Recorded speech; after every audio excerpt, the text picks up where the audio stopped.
Hola, buen día. Mi nombre es Montserrat Ortega y el día de hoy vamos a ver un caso de estado de invalidez secundaria a una displasia ritmogénica del ventrículo derecho.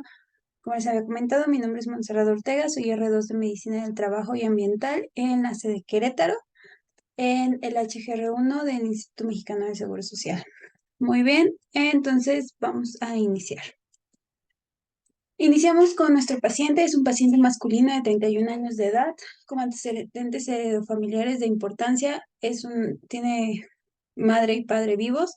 La madre es hipertensa, aparentemente sin ninguna otra complicación, padre sano. Y el único antecedente de importancia es que nuestro paciente tiene un hermano gemelo con el diagnóstico de bradicardia inusual y un bloqueo cardíaco. Así es cierta, el paciente no nos supo platicar exactamente su diagnóstico, pero sí hizo el comentario de que su hermano ya tenía un marcapasos. Y nuestro paciente tiene como antecedente personal patológico epilepsia de 13 años de diagnóstico. A los 18 años fue su primera y única crisis y está en tratamiento con valproato de magnesio y carbamazepina. El último control por parte de neurología fue hace 2 años. Y otro dato importante es que nuestro paciente tiene tabaquismo positivo a razón de una cajetilla diaria por 10 años y desde hace 3 años a 2 cigarrillos por día. Desde hace 3 años que empezó con este padecimiento, él disminuyó su consumo de tabaco, pero aún así lo sigue presentando. Puesto de trabajo actual. Nuestro paciente lo dejamos como puesto almacenista, pero en realidad es más adecuado decirle cargador. Él se encarga de transportar productos de abarrotes en la central camionera. O sea, él está como en el área de almacén y se encarga de llevar todo lo que las tiendas necesiten en la central camionera a las tiendas como tal. ¿Sale? Tiene una jornada de trabajo matutina. Su horario es de las 6 de la mañana a las 2 de la tarde, de lunes a sábado, y descansa el domingo. ¿Sale? Factores de riesgo a los que está expuesto, principalmente el ergonómico, es el levantamiento manual de cargas, posturas forzadas, bipedestación prolongada, esfuerzo físico. Eh, Físico, radiación no ionizantes, está expuesto al sol. Químico, sustancias irritantes en actividades de limpieza, porque una vez que termina de hacer la repartición de estos abarrotes o materiales necesarios para la venta, tiene que limpiar su puesto de trabajo. Como equipo de protección personal, básicamente es zapato de seguridad, uniforme, que consiste en una camiseta y un pantalón de mezclilla, y la faja. ¿Cuáles son los requerimientos del puesto? Bueno, capacidad visual, auditiva, comunicación verbal, escrita, memoria, cálculo, análisis, deambulación, movilización de extremidades superiores e inferiores, destreza con los dedos, esfuerzo físico. Vamos a empezar con su padecimiento actual, ¿sale? Él inicia su padecimiento actual aproximadamente a los 17 años de edad, o sea, en 2008. Desde los 17 años de edad, él reporta de que él siempre tenía mareos.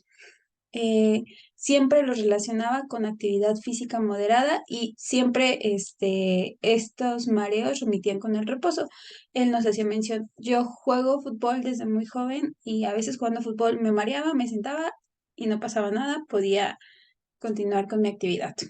Hasta que en 2016, encontrándose en reposo, presenta síncope y ya se les hizo un poquito más extraño y entonces decide acudir a urgencias, y en urgencias de su unidad de medicina familiar le hacen un electrocardiograma, y en este electrocardiograma se hace el hallazgo de una bradicardia sinusal de 55 latidos por minuto, pero sin embargo el médico que en ese tiempo lo atendió le dijo: ¿sabes qué? Eres joven, eres deportista, no pasa nada, vete a tu casa sin tratamiento, sin ninguna otra valoración. En 2019, bueno, pasó un lapso de 3 años, de 2016 a 2019, donde volvió a presentar estos episodios de síncope y mareo, pero como que él se acostumbró a este estado y ya no buscó atención médica hasta 2019, donde vuelve a presentar un nuevo episodio de síncope, pero ahorita sí llegó a urgencias del HGR1. Y en urgencias del HGR1 hacen un nuevo electrocardiograma, tiene una bradicardia inusual, y aquí se decide el envío a siglo XXI para protocolizarlo y ponerle un marcapasos, pero sin embargo en 2019 sí lo recibieron en siglo XXI, pero no le hicieron los estudios de extensión que deberían y no se le colocó el marcapasos. Hasta el 26 de marzo del 2022, donde nos refiere el paciente que deambulando presentó un cuadro de mareo, náuseas y síncope, por lo cual fue atendido en urgencia del HGR1, donde se volvió a mandar a siglo XXI para volar a los estudios de extensión. Aquí, el 26 de marzo del 2022 presentó una bradicardia sinusal de hasta 30 latidos por minuto y se encontró como otro hallazgo un bloqueo de rama derecha, ¿sale? Más adelante les voy a presentar este electrocardiograma. Y se envía a siglo XXI y en siglo XXI se hospitaliza, se realiza un holter de 24 horas donde se evidencia una bradicardia en vigilia, una prueba de esfuerzo con incompetencia cronotrópica y un bloqueo de atrio ventricular y se le realiza resonancia magnética. Este es el electrocardiograma de marzo del 2022, donde evidenciamos un bloqueo de rama derecha, una onda epsilon, una frecuencia cardíaca de 30 latidos por minuto y un QT prolongado. Eh, el 31 de marzo del 2022 le toman un nuevo electrocardiograma allá en siglo XXI, el cual nos reportan con una frecuencia cardíaca de 32 latidos por minuto, una inversión de la onda T de B1 a B4, sin desniveles y persiste el bloqueo de rama derecha. Pero el estudio que más arrojó resultados acerca del diagnóstico de nuestro paciente fue la resonancia magnética. ¿Por qué? La resonancia magnética hecha el 7 de abril del 2022 nos reporta un tejido fibroadiposo depositado en el ventrículo derecho, una FEBI de 34%, fibrosis de origen no isquémico y con una disfunción biventricular sugestiva a una displasia arritmogénica del ventrículo derecho. Gracias a este diagnóstico se protocoliza, ya platicamos del Holter, también se manda a estudiar en el departamento de electrofisiología, donde se decide que se va a colocar un cardiodesfibrilador automático implantable, ¿sale? Es intervenido quirúrgicamente el 13 de junio del 2022 en Centro Médico Nacional Siglo XXI, donde le colocan este dispositivo. ¿Para qué? Para la prevención de muerte secundaria y se inicia este tratamiento farmacológico con carvedilol, amiodarona, valsartán y espironolactona. Después de esta intervención quirúrgica, evoluciona favorablemente, cursa sin complicaciones y se decide su ingreso.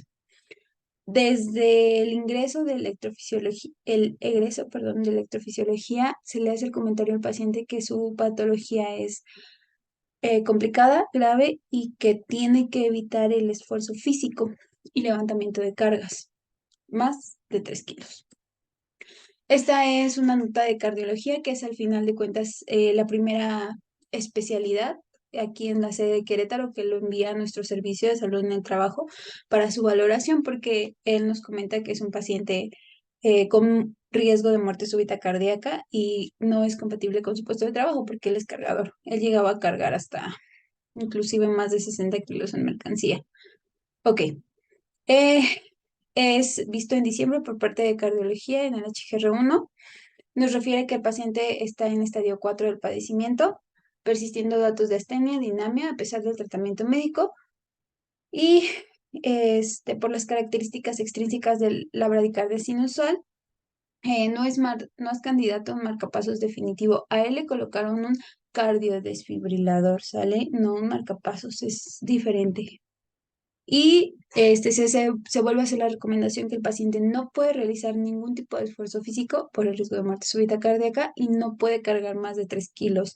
Aquí, al momento de entrevistar al paciente, es un paciente joven, es un paciente donde el nivel de estudios es bajo, es hasta la secundaria, y hasta cierto punto él no dimensiona la enfermedad que él padece.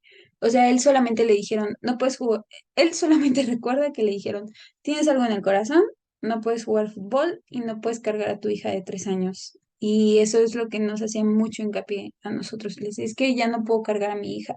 Y es como lo que más le preocupaba. Ok, a la exploración física, cuando nosotros lo evaluamos en diciembre del 2022, a finales, el 28 de diciembre me parece.